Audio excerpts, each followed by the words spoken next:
The Fool and the God of Monsters.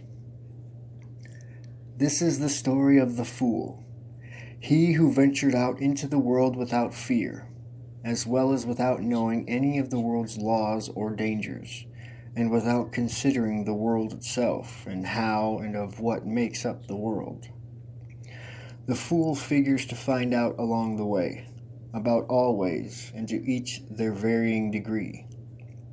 The fool wanders directionless, this way and that, but faithfully keeps moving forward until noticing that somehow, while along the way, has wandered foolishly to somewhere unknown. Arriving faithfully ignorant, the fool finds himself in hell. Standing frozen with fear at the foot of the great beast's throne, the fool looks up to find the outline of the beast within the darkness, staring curiously back. The beast leaned forward to speak with the fool. "What is your purpose here?" said the beast. "I seem to have wandered in here by accident," said the fool. "I apologize for the intrusion. I will depart from here in haste." The beast glared at the fool for a few moments. "There are no accidents. You were always meant to wander to where you stand now," the beast explained. The fool shuddered at his words, noticing that the ground beneath the beast's throne crawled. "What is crawling below where you sit?" the fool asked. He squinted his eyes and made out what looked like human forms. They appeared ravenous, sick, suffering, loathing, truly like the living dead. "These are those bound to my throne," the beast stated. "Why is it that you bind and force these poor souls to your throne? Why do you make them suffer?" said the fool. "I am where I was meant to be, and was always going to be. This is my place, but I bind no one to my throne. I force no one to be here. Every soul you see is here on their own accord. Their suffering is also by their own accord," said the beast. The fool looked closer and saw the collars around each one's neck.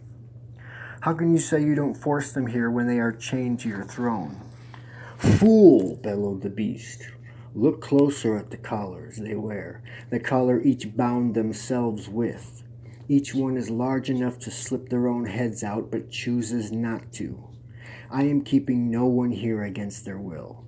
Any may decide to remove their collar and begin ascending the mountain that lies beyond this place." The fool saw the beast spoke the truth, and he had no more questions for the beast but one. "In which direction can I find a way out of this place?" The beast sat silent for a moment. "If you wandered into this place, then you must wander out of this place." Shortly thereafter, the fool left the depth of hell. It had been some time since the fool had wandered up to the beast's throne. The beast had not stopped thinking about the encounter, wondering the significant reasons for him being there. He reviewed the questions and answers over and over until suddenly a great epiphany dawned on him. As he looked down at those chained to his throne by their collars, the beast noticed there was no difference between the souls of the suffering and his own. The throne upon which he sat was his collar.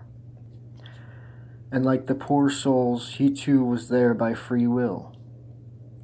The beast looked up, and for the first time in a long time, saw a light shining down.